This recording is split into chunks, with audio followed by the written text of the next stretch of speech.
Y vamos a terminar con estas dos complicaciones. El RCU, que es el feto pequeño, ¿no?, cuyo crecimiento, como ven acá en la definición, está por debajo del percentil 10. Pero ¿cómo lo diferenciamos del PEG? ¿Cómo lo diferenciamos del pequeño constitucional, que es el feto pequeño pero normal, ¿no? Feto pequeño pero está normal. ¿Cómo lo diferenciamos del RCU? Con el Doppler, porque ya está alterado en el RCU el Doppler.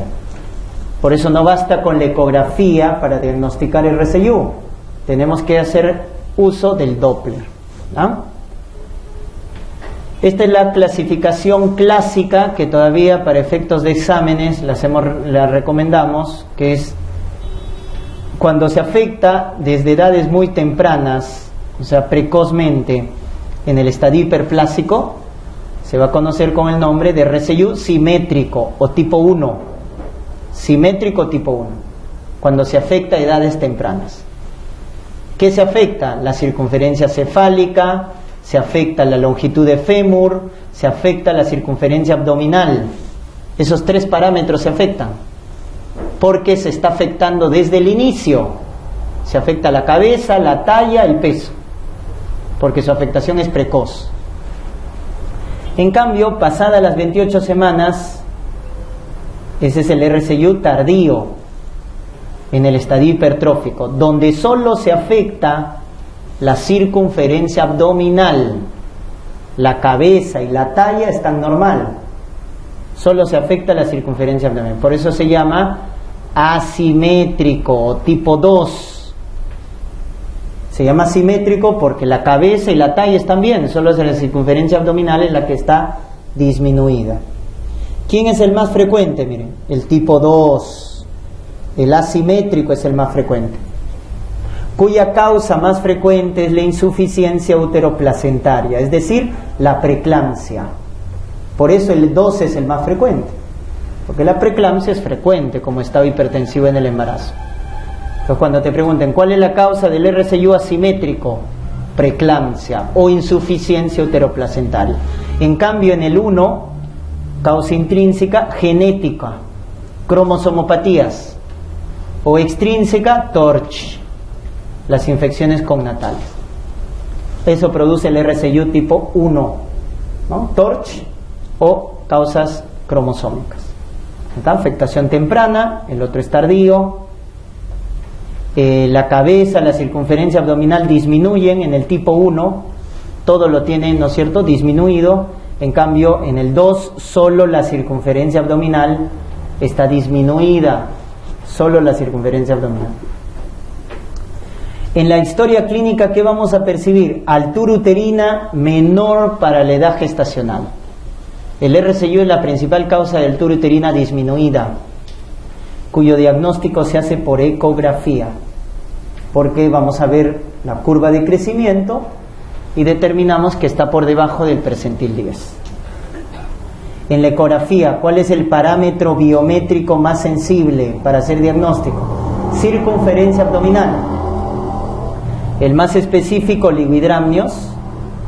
Y para ver el pronóstico utilizamos el Doppler, ¿no? Utilizamos el Doppler para ver el pronóstico. Entonces podemos utilizar Doppler de arteria umbilical, Doppler de arteria cerebral media, Doppler del ductus venoso o Doppler de la arteria uterina. Esos se emplean. Doppler de arteria umbilical nos indica hipoxia leve. ¿Cuándo? Cuando el flujo sanguíneo está disminuido en la arteria umbilical. Si el flujo está disminuido en la arteria umbilical, ya tiene hipoxia leve. En cambio, en la arteria cerebral media es al revés. Alto flujo en la arteria cerebral media nos indica hipoxia moderada. Alto flujo. Porque recuerden que el Doppler de la arteria cerebral media nos evalúa la redistribución hemodinámica. La redistribución hemodinámica. Cuando el feto está en hipoxia, ¿a dónde le manda más flujo? A los órganos vitales.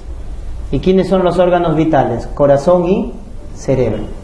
Por eso tener alto flujo en la arteria cerebral media no quiere decir que está bien. está haciendo redistribución hemodinámica, y eso ya es una hipoxia moderada. Y en el ductus venoso te van a decir flujo reverso o flujo ausente, y eso es grave.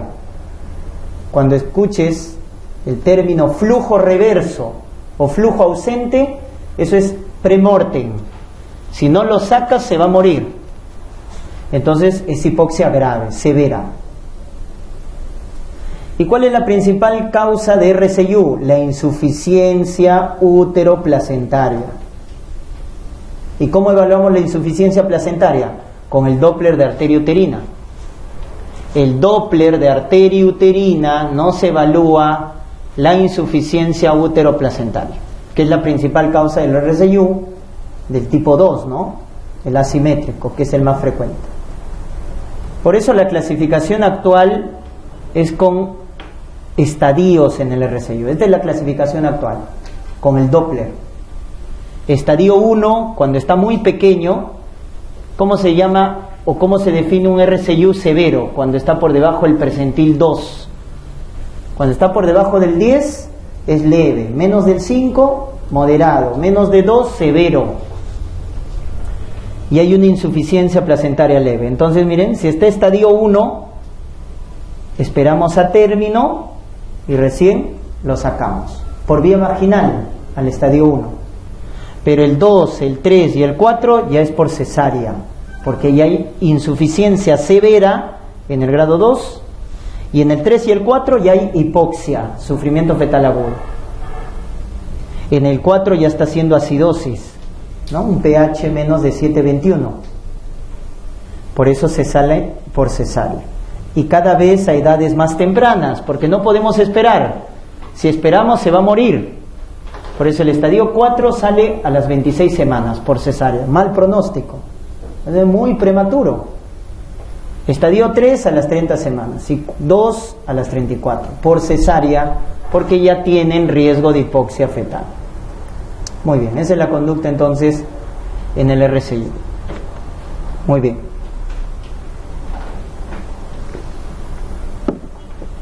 Y en el caso de la isoinmunización, chicos, recuerden que estamos hablando acá de la incompatibilidad de grupo sanguíneo. Entonces recuerden acá, recuerden que hablamos que la incompatibilidad más frecuente es el ABO. Este es el más frecuente, ¿no? Donde la mamá es O y el feto es A o B. En el caso del sistema Rhesus, hablamos de incompatibilidad cuando la mamá es negativa, ¿no? La mamá es negativa, por eso cuando la mujer es RH negativo, es el factor de riesgo, y el feto, ¿qué grupo es? RH positivo. El feto es RH positivo. Ahí puede haber riesgo de incompatibilidad. ¿Por qué? Porque la mamá se dice que es RH negativa porque en su membrana del glóbulo rojo no hay antígeno D. En cambio en el feto, su glóbulo rojo tiene antígeno D. Por eso se llama RH positivo, porque tiene antígeno D. Entonces, ¿cuál es el problema? Que sangre del feto pasa a la madre. Entonces la madre se expone a sangre fetal. Y al exponerse a la sangre fetal, entonces la mamá se expone a glóbulos rojos que tienen antígeno D. Por lo tanto, su sistema inmune reacciona y forma anticuerpos contra el antígeno D, que van a atravesar la placenta porque son de tipo IgG en una respuesta secundaria, y estos anticuerpos al atravesar la placenta van a producir hemólisis en el feto, hemólisis fetal, produciendo anemia. ¿Y eso qué va a producir en el feto? Falla cardíaca. Y eso produce hidros fetal. ¿Ya? Hidros fetal. Retrasa la madurez del pulmón. Recuerden, la diabetes y la isoinmunización retrasan la madurez pulmonar. Entonces el feto tiene anemia, tiene enfermedad de membrana hialina y se complica. Por eso la incompatibilidad RH es la más grave, La ABO es la más frecuente, pero la RH es la más grave. Entonces, ¿qué es lo que hay que hacer? Desde el punto de vista obstétrico, lo que hay que hacer es que la madre no produzca anticuerpos, no se sensibilice. Eso es lo que debemos hacer, prevenir la sensibilización, porque la exposición a la sangre no la podemos hacer. Recuerden que la placenta humana es hemocorial, o sea, hay intercambio de sangre entre el feto y la madre. Entonces lo que debemos evitar es que la madre produzca anticuerpos. ¿Estamos? Ese es el objetivo en la isoinmunización. Por eso cuando evaluamos a toda gestante en su primer control prenatal se le pide grupo y factor. Se le pide grupo y factor. Y ahí se analiza, ¿no? Si la mamá es RH negativa, es riesgo obstétrico, porque el feto puede ser RH positivo. Pero para que el feto sea RH positivo, el papá, ¿no es cierto? Ojo, el papá también importa. ¿Cuál debe ser el grupo del padre? RH positivo. Y ahí se completa el riesgo. Entonces el papá tiene que ser positivo, porque imagínense, el papá negativo, mamá negativo y feto positivo. No, pues claro, va a haber problemas, ¿no? Entonces la mamá tiene que ser negativa, el papá positivo y el feto positivo, ¿no? Esa es la triada entonces. Y este es el algoritmo. Bien. ¿Cuáles son las formas por las cuales la madre se puede sensibilizar, se puede exponer con sangre fetal? Durante el parto, durante legrados, amniocentesis, cordocentesis, hemorragia obstétrica o trauma. Estos son los factores sensibilizadores. O sea, la mamá se expone a la sangre fetal. Entonces, en el primer control prenatal le pido grupo y factor. Si la mamá sale RH positivo, no pasa nada. RH negativo es el riesgo obstétrico. RH negativo. Y le voy a pedir el test de Coombs indirecto. Test de Coombs indirecto. Cuando sale RH negativo. Y acá voy a tener dos escenarios que siempre te tienes que acordar: el test de Coombs positivo y el test de Coombs negativo. Negativo quiere decir que no está sensibilizada, no ha formado anticuerpos. Positivo quiere decir que ya está sensibilizada, es decir, ya formó anticuerpos. Son dos escenarios diferentes. Si la madre no está sensibilizada, es decir, su test de Coombs es negativo, ¿qué debemos hacer? Repetir el test de Coombs de forma seriada a la madre a partir de las 24 semanas. Se repite el Coombs a las 24, a las 28, a las 32 y a las 36 semanas. Y lo más importante, darle profilaxis con gamma globulina anti-D, 300 microgramos intramuscular, 2 dosis. La primera dosis entre las 28 y las 32 semanas, y la segunda dosis es en el posparto. En el posparto dentro de las 72 horas. Esa segunda dosis que se da en el posparto dentro de las 72 horas es cuando el recién nacido es RH positivo. Porque si te dicen que el recién nacido es negativo, ya no se completa la segunda dosis. ¿Estamos? Entonces, cuando te digan como caso clínico, gestante RH negativa, con test de Coombs negativo, ¿qué hacemos? Repetimos el Coombs de forma seriada. Vigilancia y profilaxis. Eso es la conducta. ¿Ya está? Primera dosis entre las 28 y 32 semanas. Segunda dosis dentro de las 72 horas posparto. Punto. Se acabó. Sí. Igual, si la gestante es RH negativo, ¿no es cierto? Mujer RH negativa y le van a hacer un legrado por un aborto, también hay que darle profilaxis, ¿no? Antes del procedimiento. O puede ser posterior. En ese caso no hay problema. Una dosis, solo una dosis, si es por el procedimiento. Legrado, amniocentesis, se da una dosis, lo que sí valía es la dosis, 50 microgramos, de 50 a 100 microgramos, cuando es legrado o amniocentesis. Pero si hablamos durante el embarazo es 300 microgramos. ¿Estamos? Muy bien. Pero el escenario cambia cuando es RH positiva y test de Coombs positivo. Ahí cambia el escenario. ¿Por qué? Porque si el test de Coombs es positivo, quiere decir que ya formó anticuerpos. Y si ya está sensibilizada, entonces lo que debo hacer acá es ver los títulos de los anticuerpos.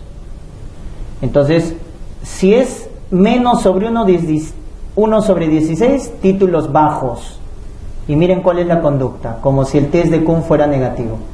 Hay que vigilar y hay que dar profilaxis cuando los títulos son bajos. El problema viene acá, cuando los títulos son altos, más de 1 sobre 16. Porque ahí, cuando los títulos son altos, tiene alto riesgo de isoinmunización grave, es decir, alto riesgo de anemia. Alto riesgo de anemia, cuando los títulos son altos. ¿Y cómo averiguas si el feto tiene anemia? ¿Cuál es la prueba inicial? Entonces acá, esa es la pregunta. RH negativo, test de Coombs positivo a títulos altos de anticuerpos. ¿Qué prueba le pides? La prueba no invasiva que evalúa el grado de anemia fetal es el Doppler de arteria cerebral media.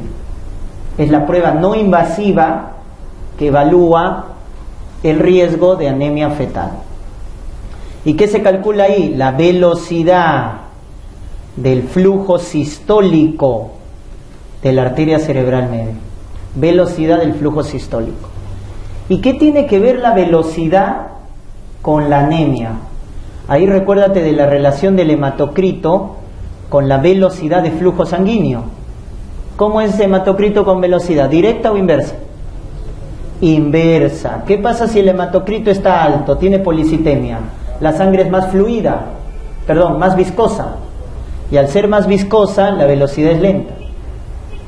Por el contrario, si tiene anemia, si el hematocrito está disminuido, tiene la sangre más fluidez y por lo tanto hay más velocidad. Estos se relacionan. Entonces, cuando yo le hago Doppler de la arteria cerebral media, si tiene mucha velocidad, quiere decir que el feto tiene anemia. Anemia grave. ¿Estamos? Entonces calcula la velocidad. Si la velocidad es menos de 1.5 del promedio, lo que simplemente se hace es vigilancia. Porque quiere decir que todavía no tiene una anemia severa. Pero cuando la velocidad es más de 1.5 el promedio, acá se recomienda hacer las pruebas invasivas. Cuando ya la velocidad es más de 1.5 el promedio. ¿Y qué pruebas invasivas se hace? El test de Liley, que es con amniocentesis, y la cordocentesis, es decir, sangre de cordón. Se extrae sangre de cordón. Si me dicen que está en la zona 3 de Liley, quiere decir que la anemia es grave. Si con sangre de cordón hemos descrito que el hematocrito es menos del 30%, es anemia grave. Por lo tanto, si tiene anemia grave, ¿cuál es la conducta? Transfusión intrauterina a través de la vena umbilical con sangre O negativo. Esa es la conducta cuando el feto tiene anemia grave.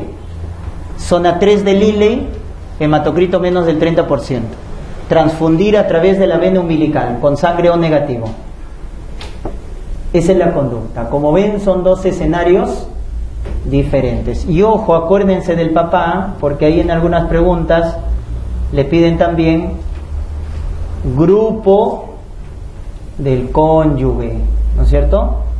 El grupo del cónyuge actual, ¿no? Debe ser RH positivo. Porque si les dicen RH negativo y para confundir les ponen Coombs negativo o positivo, pero el papá es negativo, ya no hay riesgo. El papá tiene que ser positivo. Por eso también en la evaluación se pide el grupo del cónyuge, en la evaluación de la isoinmunización. Es importante saber el grupo del papá, ¿no? El problema es cuando el papá no es conocido, pues.